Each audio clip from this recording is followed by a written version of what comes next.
Assalamualaikum warahmatullahi wabarakatuh. Kembali lagi di channel MDN Traventuri, channel yang salah satunya membahas tentang sejarah. Pada bagian sebelumnya, kita telah membahas tentang sejarah kerajaan Islam di Pulau Sumatera bagian kedua. Kali ini kita akan membahas tuntas tentang kerajaan Islam di Pulau Sumatera.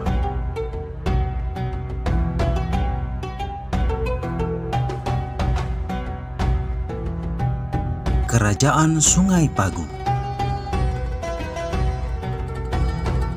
Kerajaan Sungai Pagu adalah sebuah kerajaan yang berdiri pada abad 16 di daerah Solok Selatan sekarang. Lengkapnya nama kerajaan ini adalah Kerajaan Alam Surambi Sungai Pagu. Kerajaan Alam Surambi Sungai Pagu berpusat di Pasir Talang, Solok Selatan, dan daerah rantaunya yaitu Bandar Sepuluh. Kerajaan ini membentang dari Surian hingga Rantau 12, Kuto Sangir. Dahulu, Surambi Sungai Pagu bernama Kualo Banda Lakun. Daerah ini ditempati oleh dua keluarga leluhur yang berasal dari Jambi dan Palembang. Penduduk alam Surambi Sungai Pagu adalah suku Minangkabau yang termasuk ke dalam ras Melayu. Pemerintahan kerajaan terdiri dari 4 posisi raja yang berbeda masing-masing kewenangannya. Raja dijuluki sebagai Daulat yang Dipertuan Bagindo Sultan Besar Tuanku Rajo Disamba atau Raja Alam. Ia didampingi oleh Tuanku Rajo Bagindo yang mengurusi masalah adat, tambo, dan ekonomi. Tuanku Rajo Malenggang yang mengurusi masalah pajak. Dan Tuanku Rajo Batua yang mengurusi masalah agama dan pertambangan. Sebagian besar wilayah yang merupakan rantau orang Sungai Pagu yang disebut Bandar Sepuluh menjadi bagian dari wilayah kekuasaan Kerajaan Indrapura yang sekarang berada dalam pemerintahan pesisir selatan. Peninggalan sejarah semasa awal masuknya Islam di Minangkabau seperti Masjid Kurang Aso 60 di Pasir Talang yang dibangun pada abad ke-14 dan Masjid Lama Nurul Huda serta Surau Menara di Koto Baru.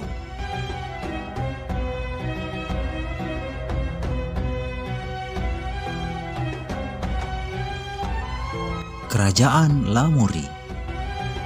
Kerajaan Lamuri adalah sebuah kerajaan yang terletak di Kabupaten Aceh Besar, Nangro Aceh, Darussalam. Kerajaan ini adalah kerajaan yang lebih dulu muncul sebelum berdirinya Aceh Darussalam. Kerajaan Lamuri telah ada sejak pertengahan abad ke-9. Pada tahun 943 Masehi, Lamuri tunduk di bawah kekuasaan Sriwijaya. Pada tahun 1416 Masehi, semua rakyat di Lamuri telah memeluk Islam. Lamuri merupakan daerah kedua di Pulau Sumatera yang diislamkan oleh Syekh Ismail. Sebelumnya ia mengislamkan Kesultanan Samudra Pasai. Dengan demikian dapat dikatakan bahwa Lamuri jelas merupakan salah satu kerajaan Islam di Aceh. Dalam perkembangan selanjutnya, tepatnya pada tahun 1513 Masehi, Lamuri beserta dengan kerajaan Pase, Daya, Lingga, Pedir, Perlak, Benua Tamiang, dan Samudra Pasai bersatu menjadi Kesultanan Aceh Darussalam di bawah kekuasaan Sultan Ali Mughayat Shah yang memerintah dari tahun 1496 sampai 1528 Masehi. Struktur pemerintahan Lamuri tidak berbeda jauh dengan pemerintahan di Kesultanan Samudra Pasai, karena keduanya memiliki pola pemerintahan yang berdasarkan konsep Islam dan konsep maritim. Lamuri merupakan kerajaan laut agraris. Dasar kehidupan masyarakat di Lamuri di samping mengandalkan hasil pertanian berupa lada dan jenis rempah-rempah lain, beras, dan hewan ternak, Lamuri juga mengandalkan hasil perdagangan yang dilakukan masyarakat sekitar dengan pedagang-pedagang dari luar, seperti dari Arab, India, dan Cina. Kesultanan Siak Sri Indrapura. Kesultanan Siak Sri Indrapura adalah sebuah kerajaan Melayu Islam yang pernah berdiri di Kabupaten Siak, Provinsi Riau sekarang. Kesultanan ini didirikan oleh Raja Kecik dari Pagaruyung bergelar Sultan Abdul Jalil pada tahun 1723. Kata Siak Sri Indrapura secara harfiah dapat bermakna pusat kota raja yang taat beragama. Orang Siak ialah orang-orang yang ahli agama Islam. Kalau seseorang hidupnya tekun beragama, dapat dikatakan sebagai orang Siak. Setelah itu, perkembangan agama Islam di Siak menjadi kawasan ini sebagai salah satu pusat penyebaran dakwah Islam. Hal ini tidak lepas dari penggunaan nama Siak secara luas di kawasan Melayu. Pada abad ke-18, Kesultanan Siak telah menjadi kekuatan yang dominan di pesisir timur Sumatera. Tahun 1780, Kesultanan Siak menaklukkan daerah Langkat dan menjadikan wilayah tersebut dalam pengawasannya, termasuk wilayah Deli dan wilayah Serdang. Bahwa ikatan perjanjian kerjasama dengan VOC pada tahun 1784, Kesultanan Siak membantu VOC menyerang dan menundukkan Selangor. Kesultanan Siak Sri Indrapura mengambil keuntungan atas pengawasan perdagangan melalui Selat Malaka, serta kemampuan mengendalikan para perompak di kawasan Selat Malaka. Sungai Siak merupakan kawasan pengumpulan berbagai produk perdagangan, mulai dari kapur barus, benzoar, timah, dan emas. Sementara pada saat bersamaan, masyarakat Siak juga telah menjadi eksportir kayu yang utama di Selat Malaka, serta salah satu kawasan industri kayu untuk pembuatan kapal maupun bangunan. Kesultanan Siak Sri Indrapura mengalami masa kemunduran seiring dengan munculnya gejolak di pedalaman Minangkabau yang dikenal dengan Perang Padri. Siak Sri Indrapura sampai sekarang tetap diabadikan sebagai nama ibu kota dari Kabupaten Siak, Provinsi Riau. Berbagai simbol kejayaan masa lalu merupakan warisan sejarah yang masih tetap dipelihara hingga kini, seperti tari Zapin Melayu dan tari olang-olang. Istana Siak Sri Indrapura masih tetap tegak berdiri. Istana ini dibangun pada tahun 1889 Masehi sebagai simbol kebesaran Kesultanan Siak Sri Indrapura di masa lalu.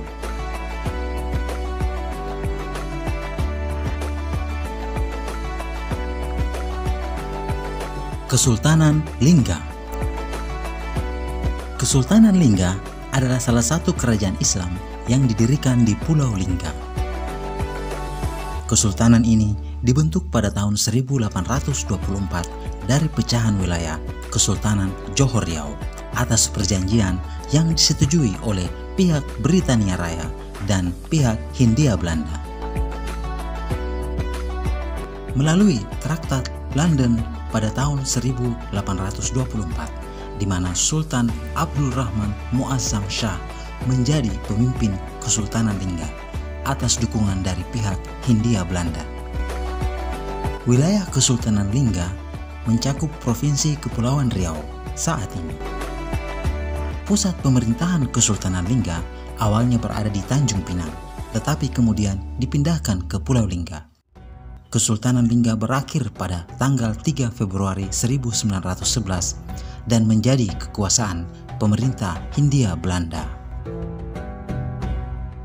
Kesultanan Lingga menjadi salah satu pusat kegiatan pembelajaran Islam di kawasan Melayu. Para ulama berdatangan ke Pulau Penyengat untuk mengajarkan ilmu keislaman. Bersamaan dengan ini, di Kesultanan Lingga juga mulai banyak penganut paham tasawuf. Tarekat yang berkembang pesat adalah tarekat Naqsyabandiyah.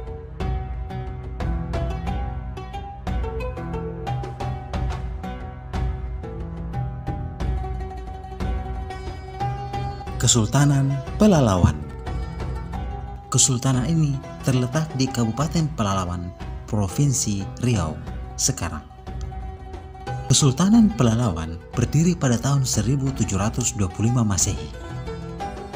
Kesultanan Pelalawan adalah salah satu dari beberapa kerajaan yang pernah berkuasa di bumi Melayu yang turut serta berpengaruh dalam mewarisi budaya Melayu dan Islam di Riau. Sedangkan gelar atau sebutan bagi Raja Pelalawan adalah Tengku Besar.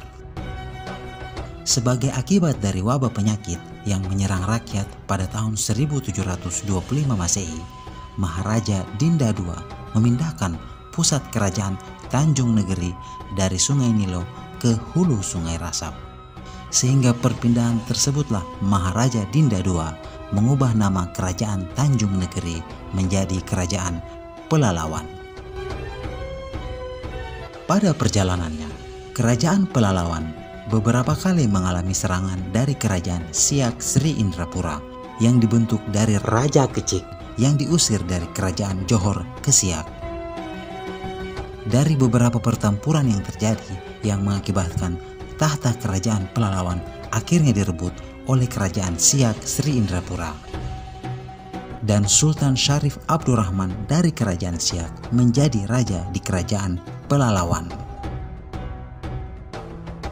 Pada masa pemerintahan Sultan Syarif Harun, kerajaan Pelalawan mengalami masa-masa yang sangat sulit.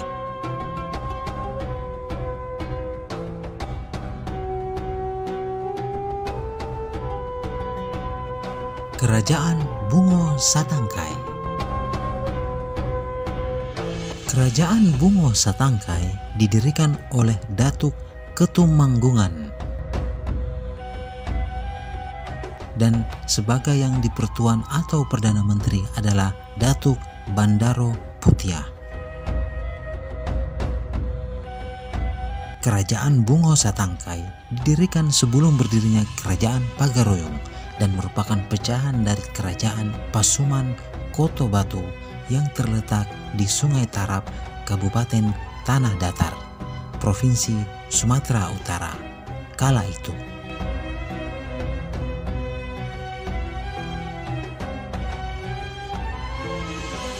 Kerajaan Daya. Kerajaan Daya adalah sebuah kerajaan yang terletak di daerah Lamno, Kabupaten Aceh Jaya, Nangro Aceh, Darussalam. Dahulu kala, di hulu Sungai Daya, ada sebuah dusun bernama Lanna, yang sekarang disebut Lamno, yang didiami oleh orang-orang liar yang belum beragama. Kemudian, penghuni di hulu Sungai Daya itu bercampur dengan orang-orang yang baru datang ke situ, dan karena percampuran itu peradabannya bertambah maju. Setelah orang-orang dari Aceh Besar dan Pasai yang beragama Islam datang ke Daya, maka mulailah orang-orang di pesisir negeri Daya menganut agama Islam. Sampai akhirnya semua orang Lanna beragama Islam.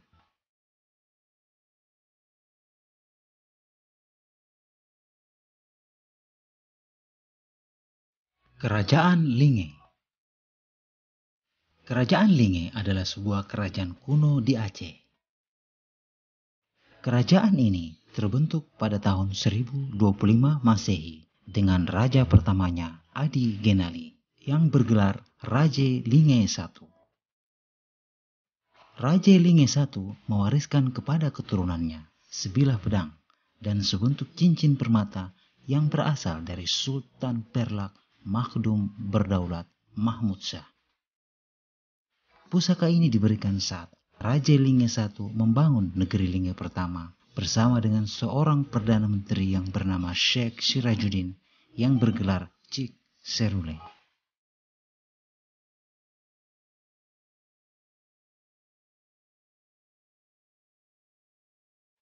Kesultanan Langkat. Kesultanan Langkat merupakan kerajaan yang dulu memerintah di wilayah Kabupaten Langkat, Sumatera Utara sekarang. Kesultanan Langkat menjadi makmur karena dibukanya perkebunan karet dan ditemukannya cadangan minyak di Pangkalan Brandan. Kesultanan Langkat merupakan monarki yang berusia paling tua di antara monarki-monarki Melayu di Sumatera. Pada tahun 1568, salah seorang petinggi kerajaan Aro dari tanah Karo yang bernama Dewa Syahdan berhasil menyelamatkan diri dari serangan Kesultanan Aceh dan mendirikan sebuah kerajaan. Kerajaan inilah yang menjadi cikal bakal Kesultanan Langkat. Masa pertempuran antar kerajaan mewarnai perjalanan kerajaan Langkat yang saat itu pihak Hindia Belanda ikut campur tangan.